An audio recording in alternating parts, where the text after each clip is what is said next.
नमस्कार सर्वांना. नवरात्रीला सुरुवात होत आहे. नवरात्रीचे हे 9 दिवस खूप उत्साहाचे व चैतन्याचे असते. नवरात्रीच्या ह्या 9 दिवसांमध्ये आपल्याला देवीचा कुलाचार हा करायचा असतो. आपली कुलदेवी आपल्यावर प्रसन्न असणं, तिचा कृपा आशीर्वाद आपल्यावर असणं खूप गरजेचे आहे. त्यामुळे नवरात्रीच्या ह्या 9 दिवसांना खूप महत्त्व प्राप्त झालेलं आहे.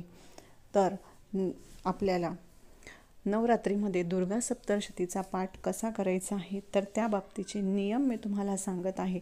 अशा पद्धतीने जर तुम्ही नियम वापरून दुर्गा सप्तशतीचा जर पाठ केला तर नक्कीच त्याचं चांगले फळ तुम्हाला मिळेल. तर सगळ्यात पहिला नियम काय आहे? दुर्गा सप्तशती हा ग्रंथ 700 श्लोकांमध्ये विभागला गेलेला असून याचे 13 अध्याय आहे. या ग्रंथामध्ये देवीने महिषासूर नावाच्या राक्षसावर कसा विजय मिळवला याचे वर्णन केलेले आहे.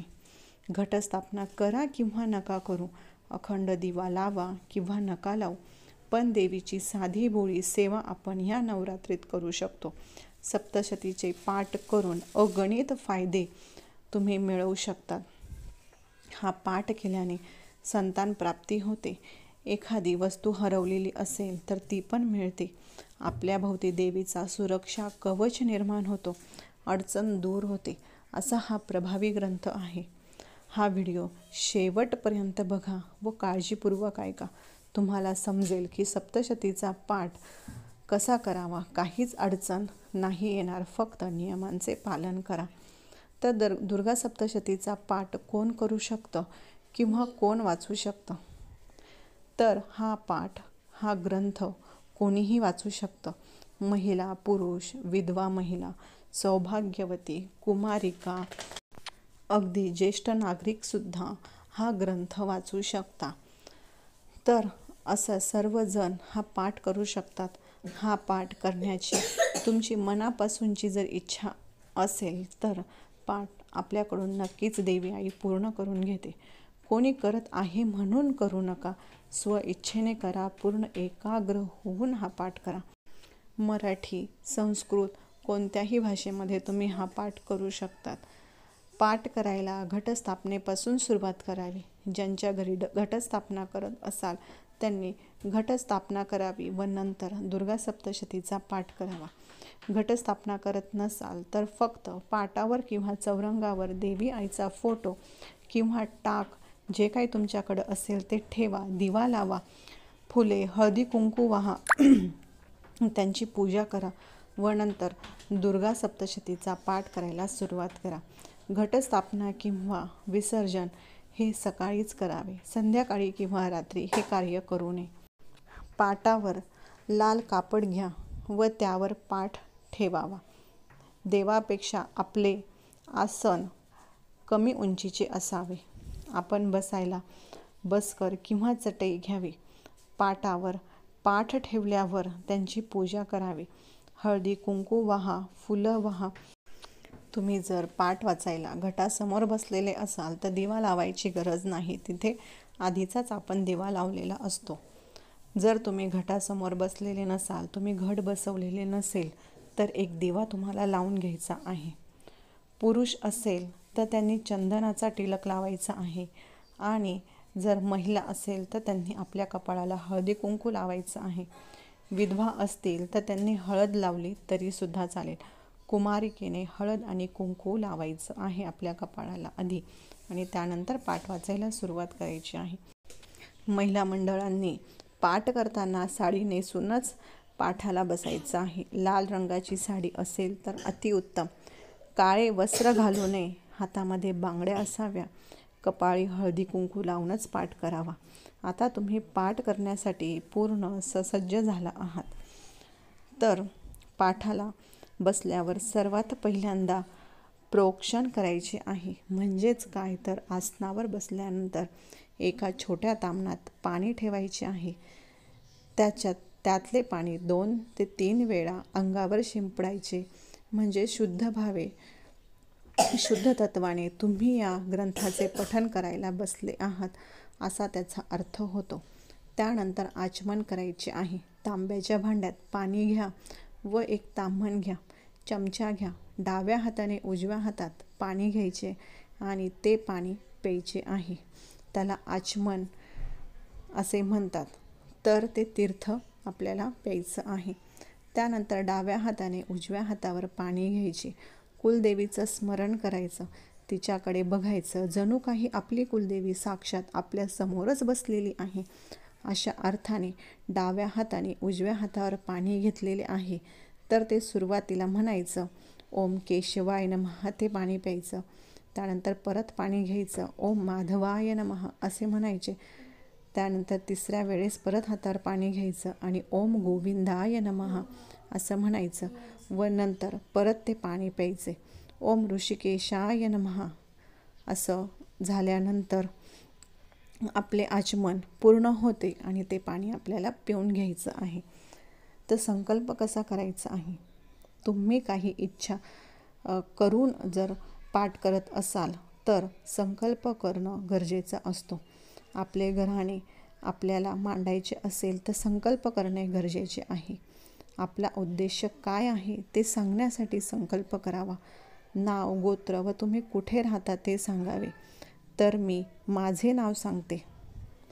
तुम्ही तुमचे नाव घेऊन म्हणावे. आता मी पायल आहे. मी पायल काश्यप गोत्राची.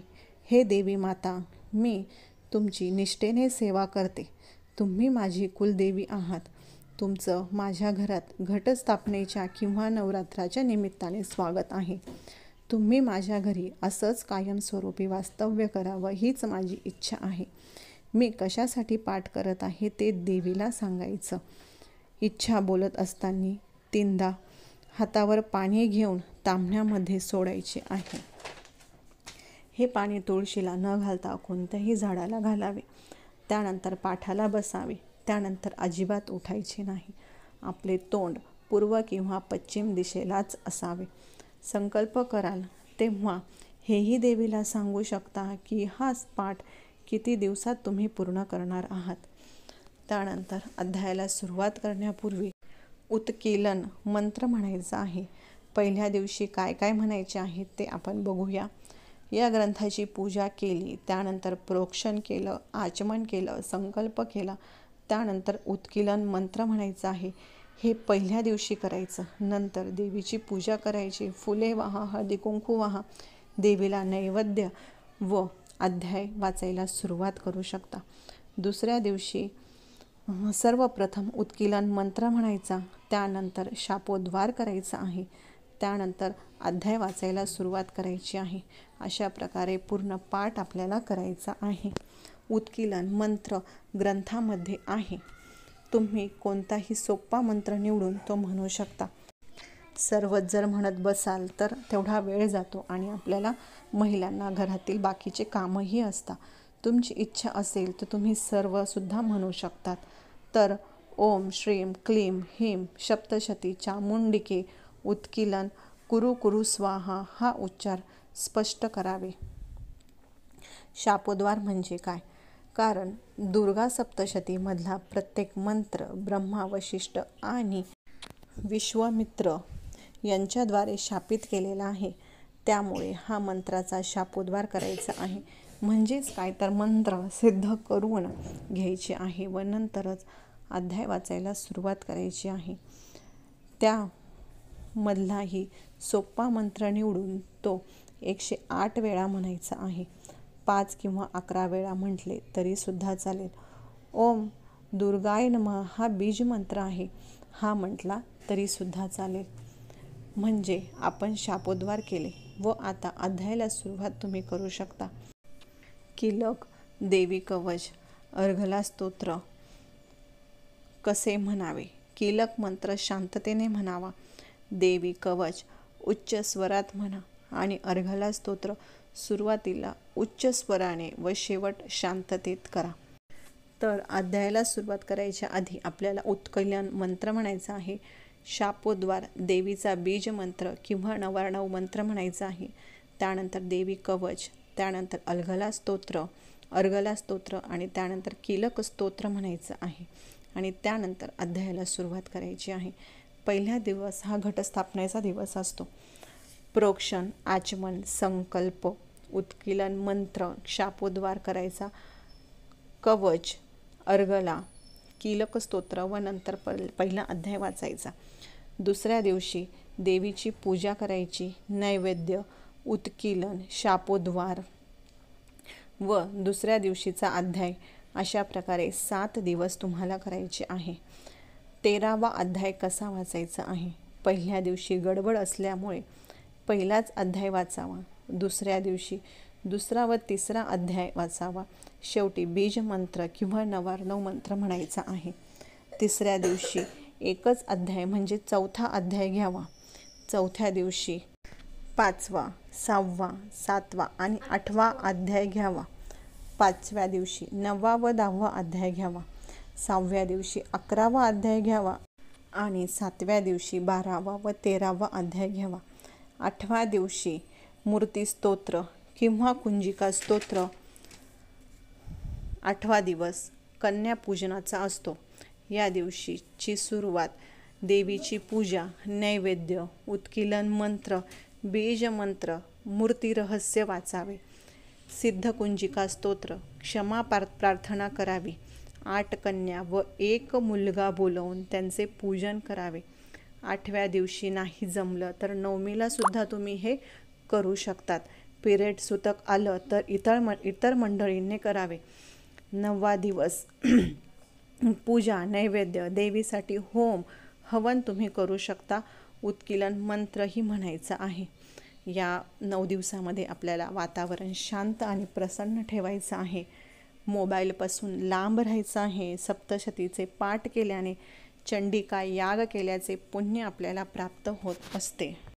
तर या 9 दिवसामध्ये मुद्दाम चुका करू नका, नाही तर त्याचे उलट परिणाम आपल्याला भोगावे लागतात.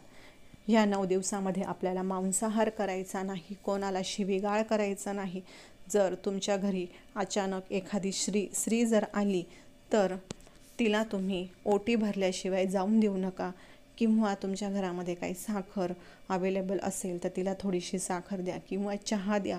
जर नाश्ता करत असेल तर नाश्ता द्या, म्हणजे तिला थोडक्यात संतुष्ट करून पाठवा. ती नाराज होऊन आपल्या घरातून जाणार नाही, असं काही वागू नका. कुठल्या रूपात आपल्या घरामध्ये देवी येईल हे आपण सांगू शकत नाही. त्यामुळे या 9 दिवसामध्ये अतिशय शांततेत आणि आनंदाचं वातावरण ठेवा आणि दुर्गा देवीचे, आपल्या कुलदेवताचे भरपूर आशीर्वाद तुम्ही मिळवा. तुमचं घर सुखी आणि समृद्धी राहील. कुठल्याही गोष्टीची तुमच्या घरात कमी पडणार नाही. तर आपला आजचा व्हिडिओ कसा वाटला नक्कीच सांगा आणि आपल्या चॅनलला सबस्क्राईब करायला विसरू नका. धन्यवाद.